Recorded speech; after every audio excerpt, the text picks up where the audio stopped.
Hi, this is the architecture diagram of my application, and the application flow is as follows. So the user interacts with my EC2 instance, which hosts a front-end application. This application provides the functionality of uploading the PDF file and downloading the converted CSV file. So the user uses the slash upload API gateway to upload a PDF to the S3 bucket. Now, as soon as the PDF is uploaded to the S3 bucket, trigger runs a Lambda function, and this serverless function performs the text extraction job using Amazon Textract.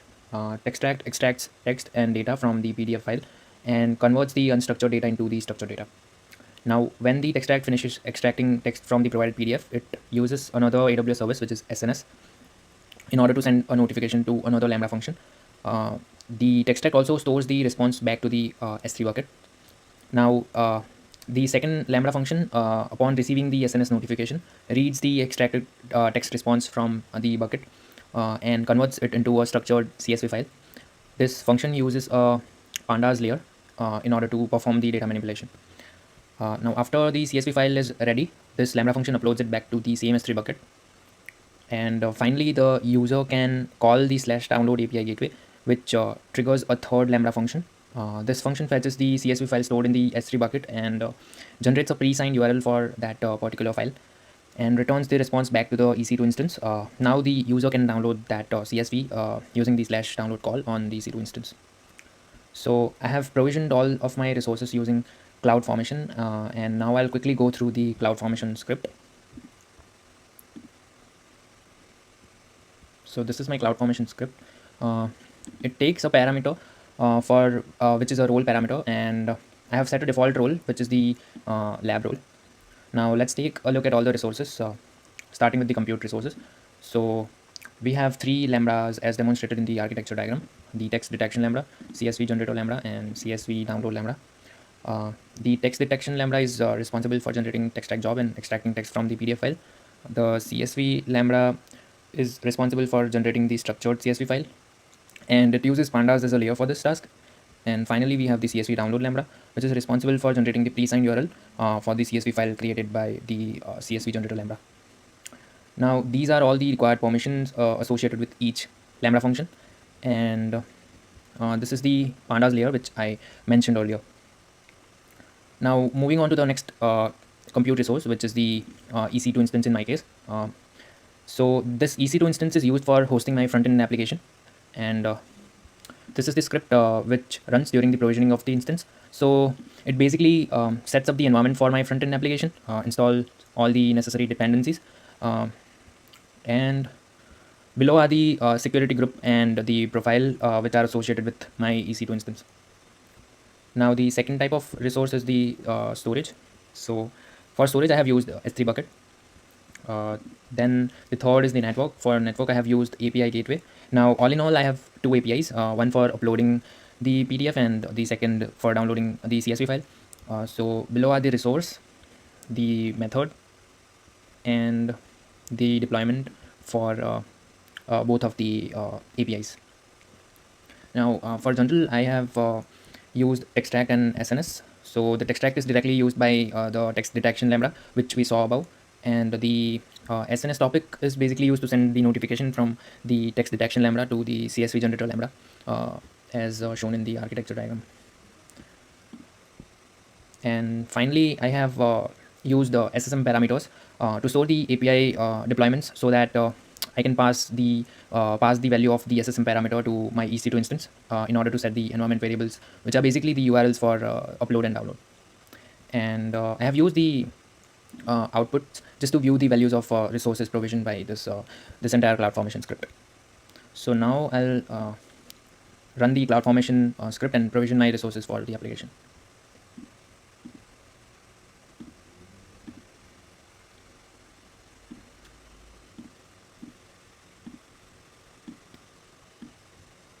So I already have the template ready, and this is the default value, the role value. I'll give the permissions as lab role, and I'll keep the other options as default, and I'll keep the rest of the things as it is, and I'll just acknowledge. Click on submit. So now the resources are getting provisioned, and this may take some time. So I'll fast forward the video until all the resources are successfully provisioned.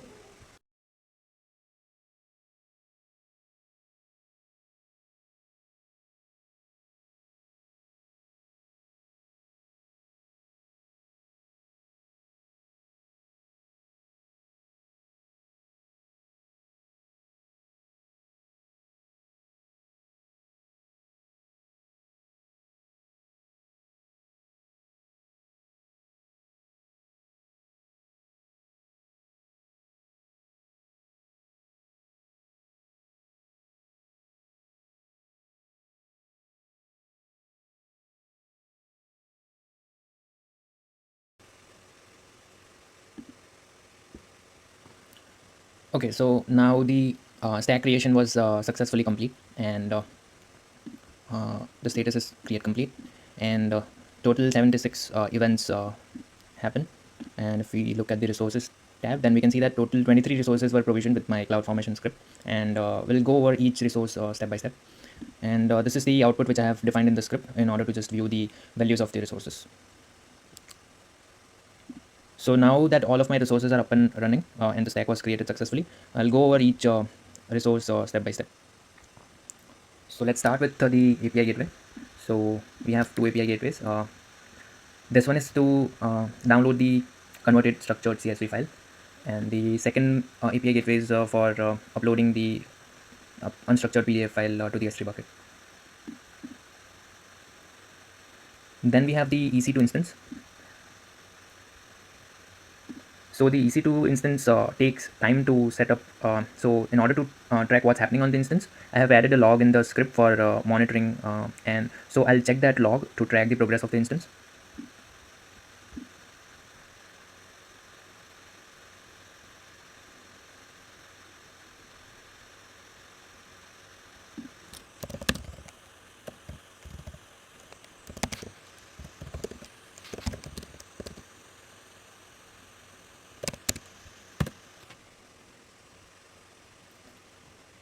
So till the time the instance is setting up, I'll go over the other resources. And yeah, this is the security group which is associated with our EC2 instance. And next we have three Lambda functions. So this is the CSV generator Lambda, this is CSV download Lambda, and this is text detection Lambda. And I'll go over the code in a while. Then next we have the S3 bucket, where basically the PDF file, the response from the Textract, and the converted structured CSV file are stored. Then there is the SNS topic, and lastly we have the SSM parameters, which are used by our EC2 instance to set up the upload and the download URL. So this is the URL. Let's check the progress of our EC2 instance. So the instance is still in progress.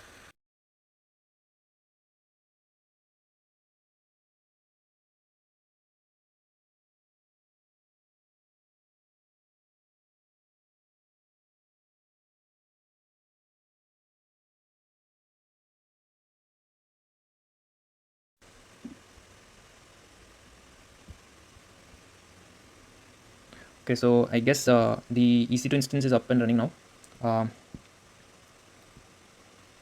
But before that, I'll quickly go over the programmatic elements of my application. And this includes the three lambdas, which form the backend of my application, and the front-end code in Next.js. So all of this code is uploaded to all of this code is uploaded to term and code S3 bucket.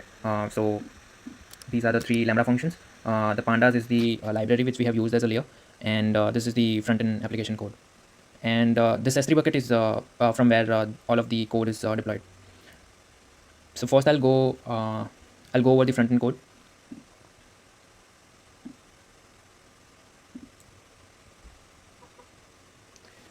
So this is written using Next.js in TypeScript. So the file list state is used to keep track of the files uploaded by the user. Then I'm creating a props object which is passed to the upload component from ANTD library. And in this prop, we have different properties. The action property is used in order to set the upload URL, which is basically set in the environment variable at the time of EC2 instance provisioning. This URL was stored in one of our SSM parameters. And then we have the onChange function, which basically updates the file list state whenever the files are uploaded. So for now, it limits the list to the last 5 files and updates the file URL from the server response. Then we have the handle download function. So this is triggered when the download button is clicked, and it basically fetches the download pre-signed URL for the CSV file generated by one of the functions, one of the Lambda functions. And again, the download URL is set as the environment variable, which is configured, and this value is fetched from the SSM parameter. Now, if the CSV file is not ready yet, it will show a pop-up saying the download is not ready yet.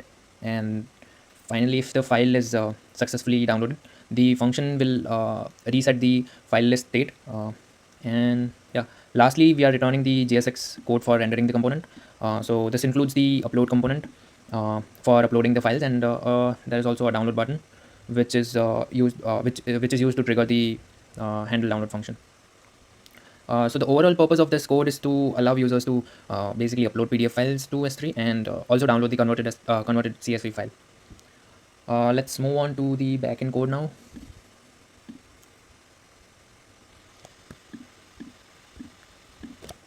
So let's start with text detection Lambda. So the overall purpose of so I have used 3 lambdas in total, and each of them is written in Python. So the overall purpose of this particular Lambda function is to extract the text from the PDF uploaded to the S3, and this is done using AWS Textract, and also notify an SNS topic about the job status. So the extracted text is stored in the same S3 bucket as a response again. So the function uses a few environment variables, and which includes output bucket name, the S3 prefix, and Amazon SNS topic ERN, and also the role. So first I have initialized the AWS Textract and SNS clients in the function. Then I'm extracting the bucket name and the file name from the S3 event so that we can pass these values in the Textract job. Now the Textract job is to basically extract the text from the uploaded document, and the output of the Textract job is stored in the Textract response. Now if the job is successful, then it basically publish a message to the specified SNS topic, and if both the Textract job and publishing the message were successful, then a success response is sent. So this was all about the text detection Lambda. Now once the Textract job is completed, this Lambda would send SNS to another Lambda, which is the CSV generator Lambda. Now, so the overall purpose of this function is to process the response of a Textract job, prepare a CSV file with the extracted text, and also upload the CSV file back to the S3 bucket. So the function uses environment variables in order to get the S3 bucket name and the prefix. Then this function is triggered by an SNS event.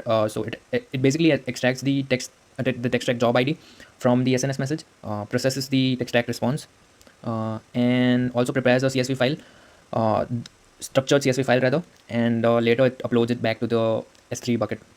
So the upload to S3 function uses boto3 in order to upload the CSV to the S3 bucket, and processes the Textract response for a given job ID, and this logic can be manipulated based upon the business requirement basically. So this was all about the CSV generator Lambda function. And the last Lambda function is CSV download Lambda function. So the overall purpose of this code is to provide pre-signed URLs in order to download the CSV files from the S3 bucket.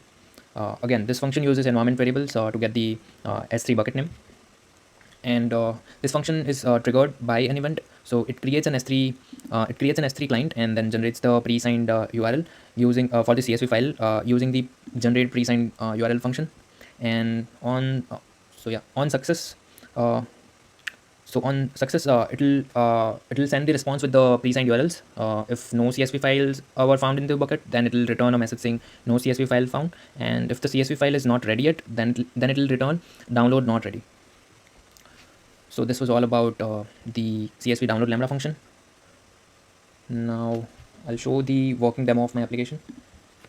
So EC2 instance is up and running now. Yeah, so the application operates on port 3000, and it employs the HTTP protocol. I'll run it on 3000 and it's HTTP. So this is the landing page of my application. Now it's very minimal kind of a UI. So we'll start off by uploading a PDF file.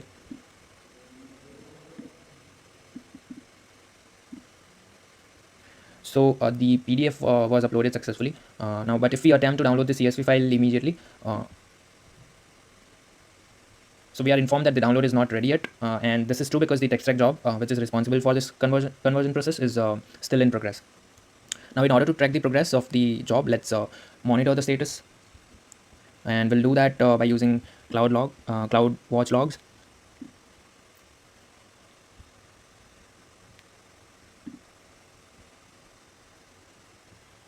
Okay, so here we can see the logs of the Lambda function, and now it says that so until then it was waiting for the Textract job to complete, but now we can see that the Lambda function is successfully completed and it has converted the CSV file. Now let's try downloading the file again. All right, so here we can see that now we can download the converted structured CSV file associated with the PDF which we uploaded.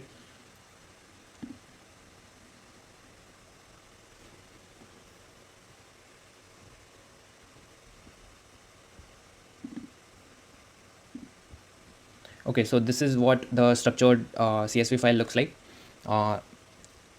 So in this CSV file, basically each row represents the page from the PDF, and each line in the row. So each line in the PDF file will be is represented as comma separated strings. So this logic can be tailored to meet specific business requirements. Now I'll open the PDF file as well for better understanding.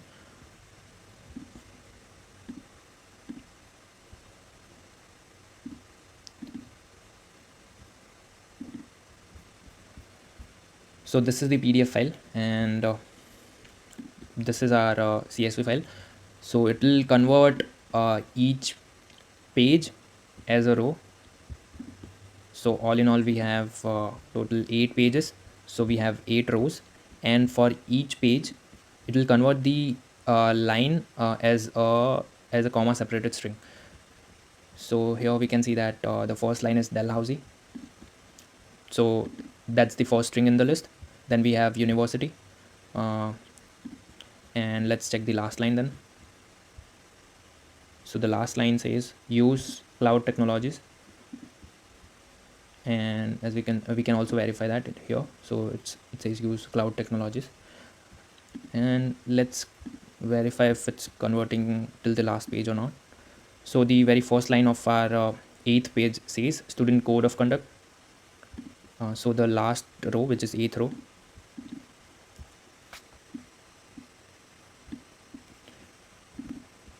also has the first string as student code of conduct.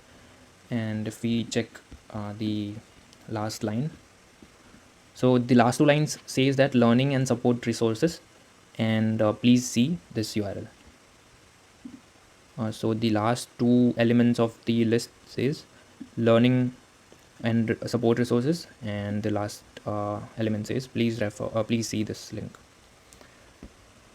So this was all about my application. Now lastly and most importantly, we must remember to delete our the stack which we created when it's no longer in use. So I'll delete my stack now.